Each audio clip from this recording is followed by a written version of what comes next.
Paz e graça, povo de Deus, você que ainda não é inscrito no nosso canal, vem aqui nessa lupinha, clica aqui, vem em digita PR Thiago Salomão, vem aqui ó, inscreva-se, e aí você vem e ativa todas, para que você receba todas as notificações. Aproveita, vai aí, assiste, porque eu tenho certeza de que Deus, Ele vai falar com vocês através de uma palavra dessa aqui.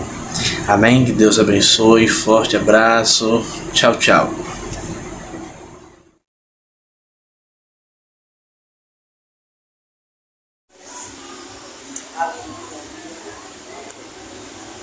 E antes, dessa vez eu peguei a influência do meu bispo de fazer sempre uma pergunta antes de uma palavra. E essa pergunta eu vou lançar para vocês, eu quero que vocês me respondam.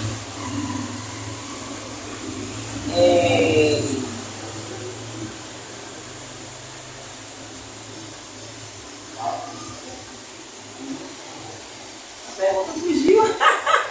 Peraí que eu me lembro. Ai, meu Deus, está na ponta da língua a pergunta.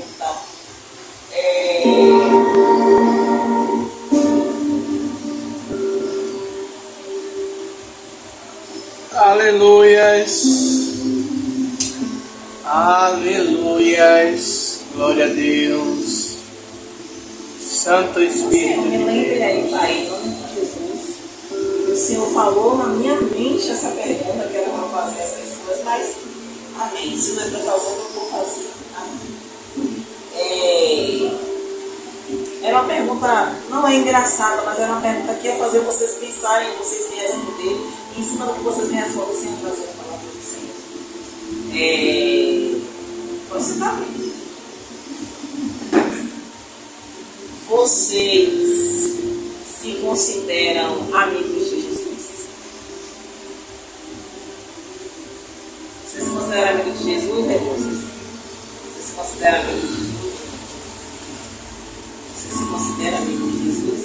Isso. Sim, por quê? Por quê? Por quê? Por causa do relacionamento, por causa da intimidade, da identidade. Tá bom. Você bem. Por que você se considera amigo de Jesus? Coisas, conversas, orações. E você, Rebouças, por que você se considera amigo de Jesus? Está sempre comigo nas minhas necessidades. Mediante as respostas de vocês, a palavra que eu quero compartilhar com vocês está em Mateus, no capítulo 12, o versículo 46. Eu vou ser bem rápido, porque hoje a palavra não é comigo, é com o nosso bispo. Que vai dizer o seguinte, Mateus 12, versículo 46, que diz: E falando ele ainda à multidão, eis que estavam fora sua mãe, seus irmãos, pretendendo lhe falar, e disse-lhe alguém: Eis que estão ali fora tua mãe, teus irmãos, que querem falar-te. Porém ele, respondendo, disse ao que lhe falara: Quem é minha mãe? Quem são os meus irmãos? E estendendo a sua mão para os seus discípulos, disse: Eis aqui minha mãe e meus irmãos. Porque qualquer que fizer a vontade de meu Pai que está nos céus, este é meu irmão, irmã e mãe. Eu não botei família, porque senão vocês iam saber qual era o versículo que eu ia falar. Mas eu falei amigo, que também está dentro desse contexto. Porque muitas vezes a gente fala que Jesus é nosso amigo, que Jesus é nosso irmão, porque a própria palavra vai dizer que Jesus deixou de ser primogênito de ser unigênito para ser primogênito, para ser primeiro dentro dessa multidão que somos nós. A própria palavra vai falar que somos co-herdeiros com Cristo. Então, por esse motivo, Jesus, a gente pode dizer que Jesus é nosso irmão, mas o próprio Jesus vai falar, a família carnal de Jesus, a família da qual ele nasceu no ventre de Maria, era a família terrena dele. Estava lá fora, por quê? Porque estavam preocupados com Jesus. Mas Jesus não quis menosprezar a família dele daqui da terra, porque ele não menosprezou até o último tempo.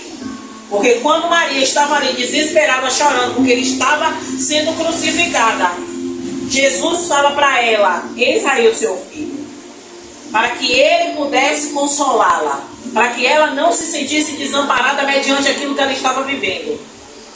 E Jesus vai dizer: quem é a minha mãe? Se fosse nos tempos de hoje, Breno chegar para qualquer pessoa e dizer assim: sua mãe Rosana está ali te chamando, e ele disse assim: quem é a minha mãe?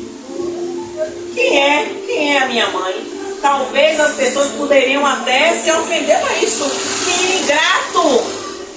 Uma mãe faz tudo por ele. Uma mãe que ficou nas madrugadas quando ele teve febre. Uma mãe que levou ele na emergência quando ele esteve doente. Mas Jesus não estava falando para desprezar Maria. Jesus estava falando a respeito do reino. Porque Jesus a todo tempo estava querendo trazer a luz da palavra do Senhor, da palavra que edifica, da palavra do reino. Então Jesus estava dizendo: esses que fazem a vontade do meu Pai, esses que fazem a vontade de Deus, esses são meus irmãos, esses são as minhas irmãs e a minha mãe. Então Jesus estava dizendo: só basta fazer a vontade do meu Pai para ser meu amigo. Só basta fazer a vontade do meu Pai para ser meu irmão, minha mãe e meu pai. Então não adianta eu declarar que eu amo Jesus, como muitas vezes eu sou a primeira a dizer: Jesus, eu te amo, isso é tudo para mim. Mas será que o meu comportamento diante do reino, diante de servi-lo conforme a palavra diz? Porque servindo do meu jeito é fácil. Servir a Jesus da minha forma, como a própria palavra vai falar, o Espírito Santo está trazendo a minha memória, eu estou falando, me arrepiando toda. A respeito da oferta aqui não tem nada a ver com o contexto do que eu estou falando, mas o que Jesus quer trazer para a gente é que muitas vezes a gente quer se ofertar a Deus com o tempo que nos sobeja, com o tempo que dá para fazer, com o tempo que dá para eu jejuar. Quantas vezes o Senhor tem me chamado na madrugada e eu levanto e digo: Deus, eu não tenho nada para falar, mas eu vou sentar aqui porque alguma coisa o Senhor tem para falar comigo. Mas quantas vezes, irmãos, o cansaço está tanto que eu não consigo levantar? Quantas vezes que eu digo: Senhor, me ajude a levantar, e o olho não consegue abrir? Quantas vezes eu digo: Senhor, eu até preguei sobre isso ontem, falando sobre propósitos, sobre você, aleluia, falar para que vai fazer e fazer do seu jeito. E eu dizer: Senhor, eu vou fazer isso hoje, já está certo. E aí acontecer qualquer contratempo, eu não fazia. Essa palavra vai falar: se você votar algo ao Senhor, é melhor que cumpra. Então, se eu disse ao Senhor que eu vou orar, é melhor que eu ore. Se eu disse ao Senhor que eu vou jejuar, é melhor que eu jejue. Se eu não vou fazer, que eu não prometo ao Senhor. Então, essa é a palavra que o Senhor falou ao meu coração, que soltou a minha mente. Qualquer que fizer a vontade de meu Pai que está nos céus, este é meu irmão, é irmã e mãe. Então que a gente possa pegar isso, guardar na tábua do nosso coração e entender que não tem palavra-chave, não tem jargão, não tem segredo. Algo mirabolante não é simples. É só fazer a vontade do Pai. Mas dá vontade do jeito que está aqui, ó. Não é do meu jeito. Porque do meu jeito é do meu jeito, não é do jeito dele. Então que a gente aprenda isso com o Senhor. Amém? Glória a Deus. Eu quero chamar meu bispo, meu diácono. Diácono, ora pelo meu bispo.